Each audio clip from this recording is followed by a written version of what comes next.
encuentro hemos iniciado ya de pleno el tiempo de verano, tiempo de calor, tiempo de dejar las actividades profesionales de trabajo y un tiempo de descanso y de diversión.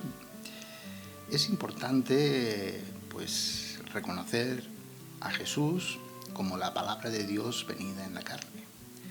La buena noticia de este domingo es que no se trata tanto de cumplimiento de leyes o de normas, sino de amistad con Dios.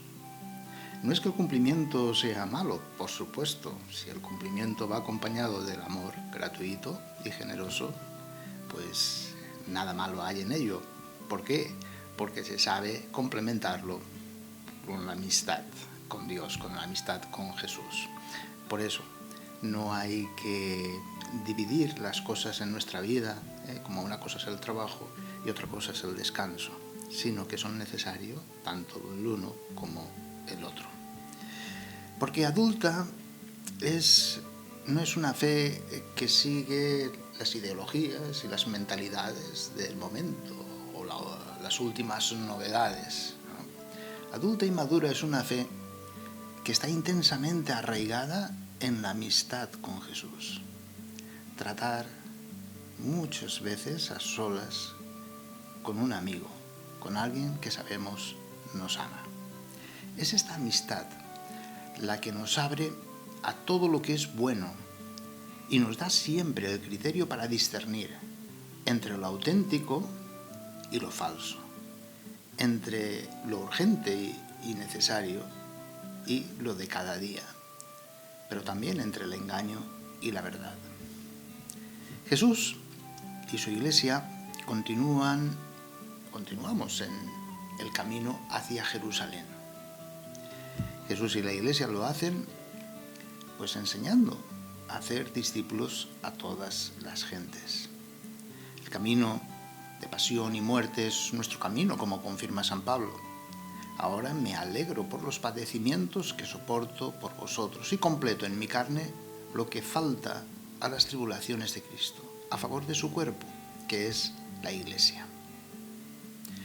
Hemos ido meditando con San Lucas las exigencias para ser peregrinos de esperanza, ser discípulos, las condiciones para ser misionero y las características propias del misionero. Seguimos la enseñanza respecto a cómo se concreta el amor a Dios y al prójimo como una sola corriente de amor misericordioso, recíproco y con la misma intensidad y calidad. Lucas nos remarca hoy con la circunstancia del hospedaje en casa de Marta y María y Lázaro lo nuevo y lo más importante o único necesario en el discípulo de Jesús. Acoger la palabra dócilmente, saber que Jesús es la palabra eterna de Dios. ¿Hay algo mejor que escuchar esa palabra de verdad y de vida? Es lo único necesario. Hospedar la palabra hecha carne, pero en nuestros corazones, y tomarla como esa amiga interior, disponiéndonos a esa escucha constante, no pasajera.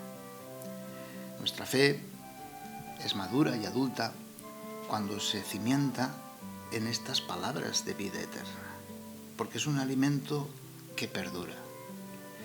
No cuando se cimienta solamente en normas o en leyes o para saber más o para adquirir bienestar en este mundo. En nuestros días quizás son muchos los que hablan de Jesús y sus cosas y existe cierta preocupación y ansia por servir a Jesús, ¿no? Pero son pocos los que sabemos discernir lo único necesario: ser amigos de Jesús, ser sus discípulos, ser peregrinos. Pues sin Jesús no sabemos distinguir ya entre lo auténtico y lo falso, entre el engaño y la verdad, ni tampoco comprendemos que nuestro ser profundo es imitar a Jesús. De ahí que a menudo se reduce la Iglesia a una mera institución de corte social. Hace tantas cosas y tantas cosas buenas, o incluso institución moral. Es decir, son gente buena, son personas buenas, saben discernir, pero caemos en un activismo quizás sin espíritu. No es hacer por hacer, sino que se trata de ser. No poner nuestro corazón en las acciones o las cosas de Dios, sino en la escucha de la enseñanza de Jesús. Todo pasa, pero la palabra de Dios permanece eternamente. Fijemos pues los ojos en Jesús, que es el origen y perfeccionador de nuestra fe.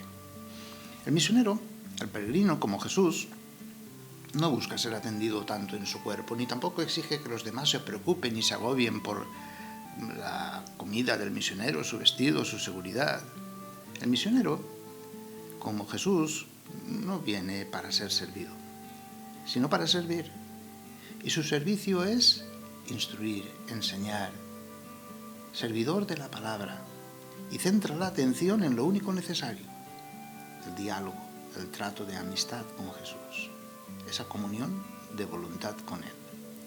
El ser y obrar de Jesús sirve de ejemplo y modelo para sus discípulos de entonces y de hoy. Con su vida nos revela que primero es el reino y su justicia, y lo demás son añadiduras.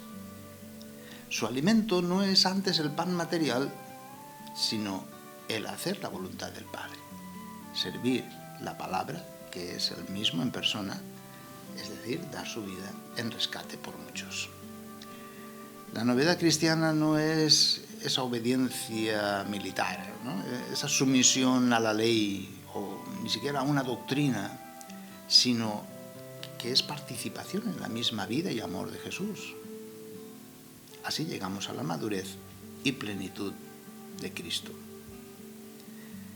Como el buen samaritano que va de viaje, peregrinando, así se nos describe a Jesús como peregrino. Camino a Jerusalén, no fue acogido por los samaritanos. Se encuentra ya en la última etapa de su viaje, y una mujer llamada Marta sí que lo recibió en su casa. Le dio hospedaje.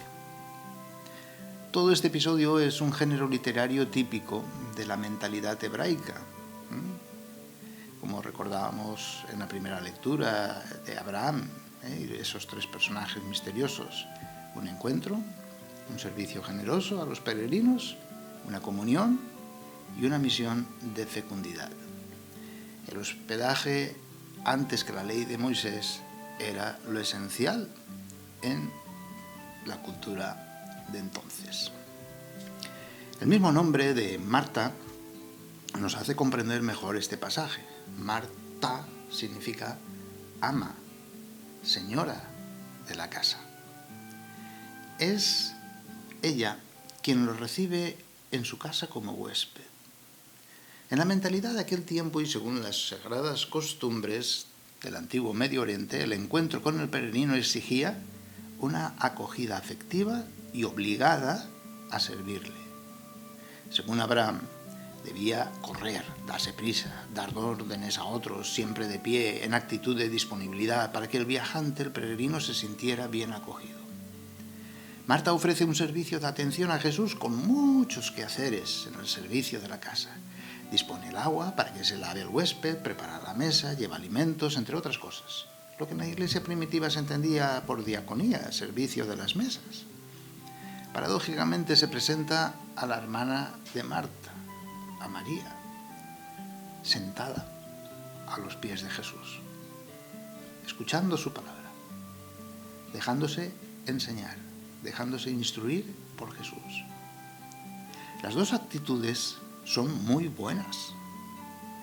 Marta nos manifiesta el deseo ferviente de servir al peregrino, y lo hace porque sabe que es mandato divino, llegando hasta la obsesión por cumplir toda la maraña de obligaciones legales, que en su exageración podía llegar al punto de no tener tiempo en su mente y en su corazón para lo que Jesús va a llamar lo único necesario.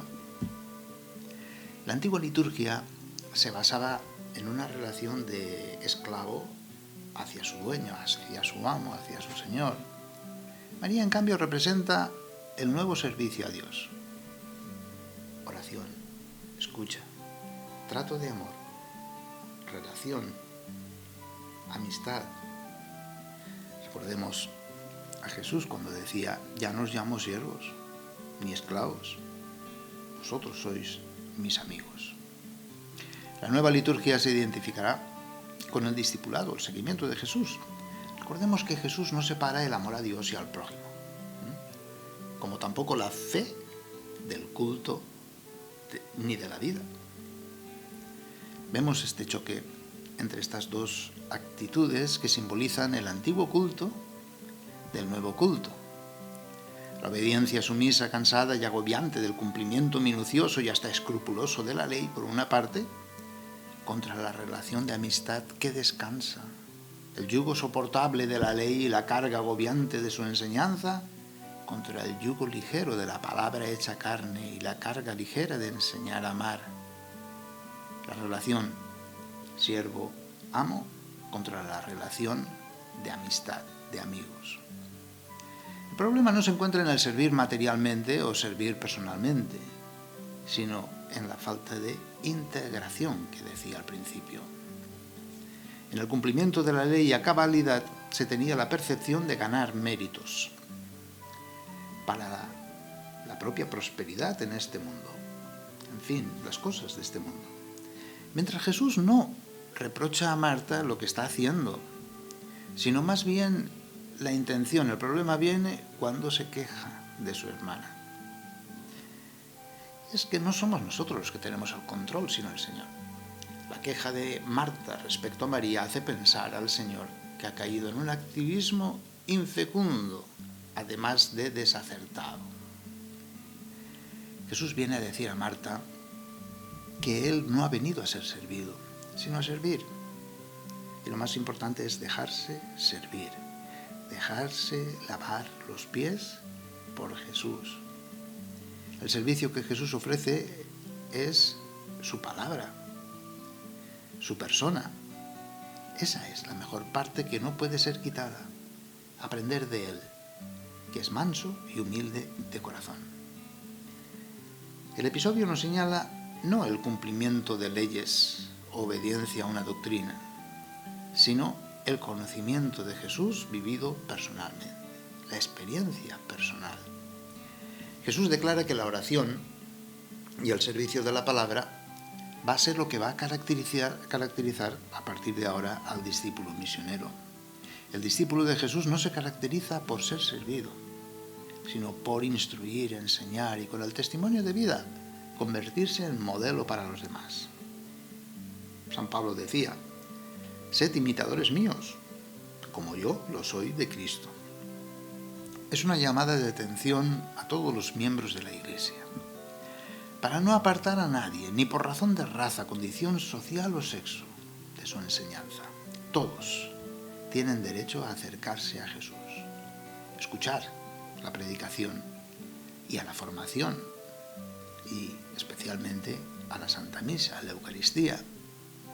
El nuevo culto y vida es Eucaristía, donde el protagonista es el Señor.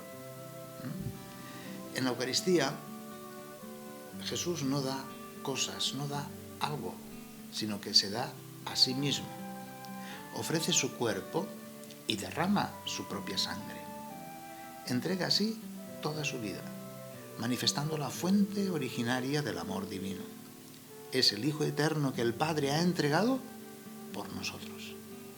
En el Evangelio escuchamos también a Jesús que después de haber dado de comer a la multitud con la multiplicación de los panes y peces, dice a sus interlocutores que lo habían seguido hasta la sinagoga de Cafarnaúm: es mi Padre el que os da el verdadero pan del cielo. Sigue siendo totalmente válida la recomendación de la Constitución Conciliar Sacramentum Concilium, que exhorta a todos los fieles a no asistir a la liturgia eucarística como espectadores mudos o extraños, sino a participar, consciente, piadosa y activamente, en la acción sagrada.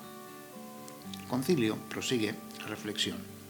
Los fieles, instruidos por la palabra de Dios, reparen sus fuerzas en el banquete del cuerpo del Señor.